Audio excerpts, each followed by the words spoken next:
Hello and welcome back to Broadside Gaming with me, Zug.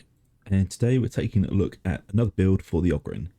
And I just want to caveat this guide by saying this guide was not made by me. This is actually one I found on the Steam forums, made by Hank at the Ogrynomicon. So a big shout out to Hank. This build is absolutely amazing. And again, if you want to go see a lot of the Ogryn builds this guy's come up with, they are absolutely superb. They are on the Ogrynomicon on the Steam community site for Darktide. But I haven't seen much about these builds outside of it, so I thought I'd just show it out and say a little bit about it and what I've tweaked in it. I haven't tweaked much, but I've changed some of it so that it works with how I play.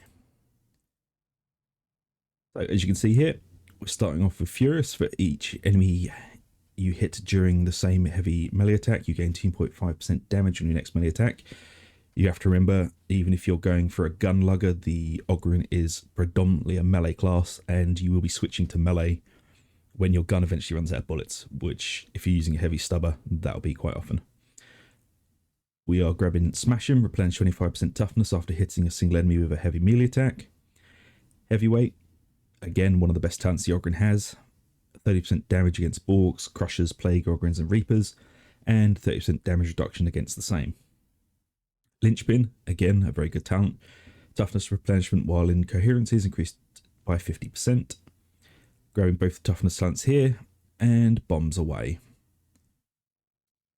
This is going to help you with Horde Clear more than Frag Bomb, and it will help you get out of those tight little situations. We're grabbing Slam, 20% impact bonus on melee attacks, and that is because mostly you'll be wanting to use a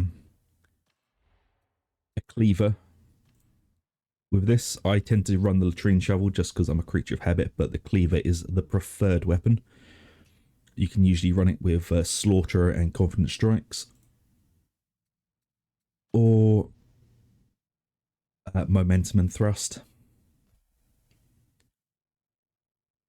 Thrust's more for dealing with heavy targets. Slaughter is just general hack and slash purpose. There was another one, I think. I don't remember the name off the top of my head, though.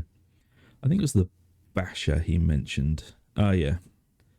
You can also use the Basher, but I don't have a decent one to show you because I don't tend to use it very often because I don't like the attack pattern. But for mine, it's usually flak armor and Mannix I run it, or unarmored Mannix because you're going to be running it for Horde Clear. So either unarmored or flak with Manic. And these are the two I use. I actually use this latrine shovel quite a lot now because it, with the thrust is for dealing with the carapace enemies, and Skull Crusher just helps because you are doing a lot of stagger anyway, so you're getting a big old damage boost on that. We'll just jump back into the talents and we shall show you some more. And soften them up. Enemies damaged by you take 15% more damage for 5 seconds.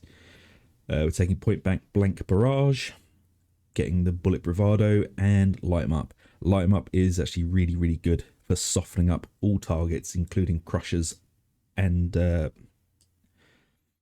bosses, basically. So Plague Ogryns, Chaos Spawn, that sort of thing.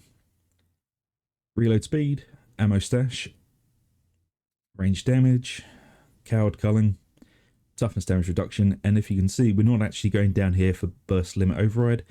We're going down to the middle tree for some team help and massive amounts of toughness. So we're grabbing all of these.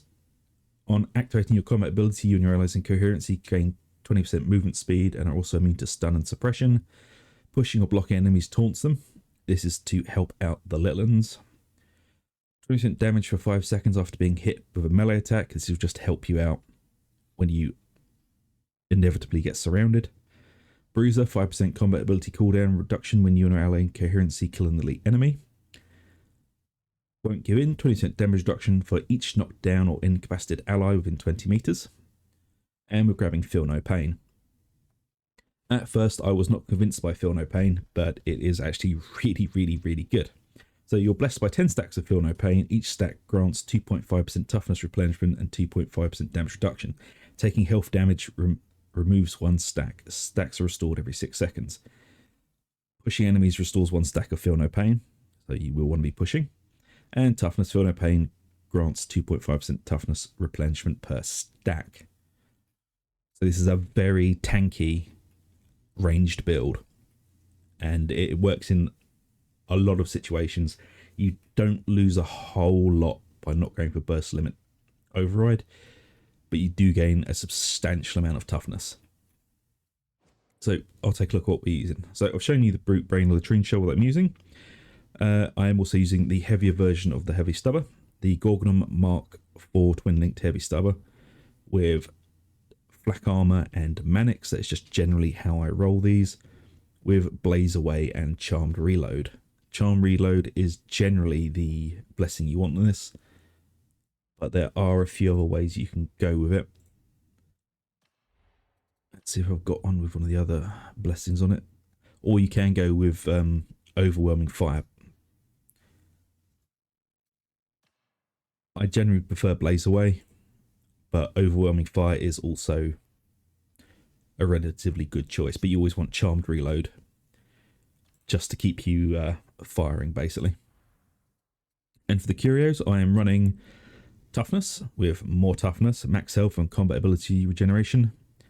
Toughness with more Toughness, Max Health and Damage Resistant Mutants, only because this didn't roll as amazing as I wanted and I had to keep the mutant damage, so that is not perfect. I would probably go with more ability cooldown. And the next one is a Health with Max Health, Toughness and Ability Regeneration. As you can see, they're all pretty... Oh yeah, Toughness, Health, Health. If you wanted, you could replace one of the health ones with a Toughness. I prefer to run it with 2 health, 1 toughness, just because of how the Feel No Pain works. But it is completely up to you. You are exceedingly tough in this build, so you could legitimately run 2 toughness with generally the same setup. I just prefer running it with 2 health Curos. But again, all respect and knowledge of this build goes out to Hank on the Ogrynomicon over on Steam. So if you want to take a look at some more of his guides, please go over there and show the guys some love. They are incredibly detailed. So if you want to know more about this sort of build or exactly how he built it and I didn't, go and take a look. So I hope you enjoy it, guys. I hope you use it and I hope it works for you. And if it does, please like, subscribe, ring the little bell for notifications. It really does help us out. And if you fancy it, go check out the members area. It helps keep the channel alive. So until the next one, take it easy and I shall see you later.